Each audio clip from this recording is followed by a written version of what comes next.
ating shrimp white pasta. Ito lang nilagay natin, oh. Chives, dressing, at saka black pepper, mayonnaise. Nilagyan ko lang ng salt and pepper.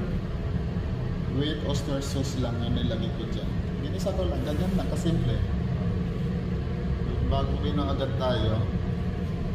Okay, kain tayo. Ayan, diba? Bago mina na naman, natin ano lang to, 1 meal lang ang ginawa ko ngayon. Mabilis ang loto lang. Sa ating white pasta with shrimp. Okay, kain tayo ngayon. Ito yung dinner natin. Dinner natin to. Okay po. Basta sa inyo lahat. At ako'y magdi-dinner muna.